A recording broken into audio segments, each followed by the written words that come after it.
அனைவர்களுக்கும் வணக்கம். ஸ்ரீ நவகிரக கருப்புசாமி நல்லாசி அனைவர்களுக்கும் கிடைக்கட்டும். இன்றைக்கான பதிவு உங்களுக்கானது.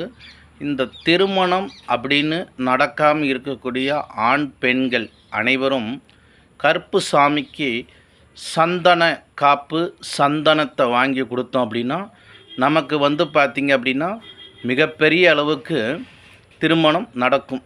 ஏன் அப்படின்னு கேட்டிங்கன்னா பாருங்கள், ஒரு பொண்ணு மாப்பிள்ளை அப்படின்னு சொல்லி வரும்போது அவங்களுக்கு சந்தனத்தை பூசி தான் உட்கார வச்சு மாமனுடைய ஆளாத்தி அக்கா தங்கச்சிங்களுடைய ஆளாத்தி அப்படின்னு சொல்லி எடுப்பாங்க.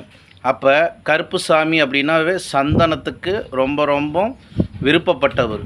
பாருங்கள், பூ உத்தரவு கொடுத்துருச்சு. அதனால் இந்த வீடியோ பார்க்கக்கூடியவர்கள் திருமண தடைகள் இருப்பவர்கள் சந்தனத்தை கருப்புசாமிக்கு வாங்கி கொடுங்க. பொதுவாக நவகிரக கருப்புசாமி, ஏன்னா நவகிரக தோஷத்தை அனைத்தையும் போக்கும்.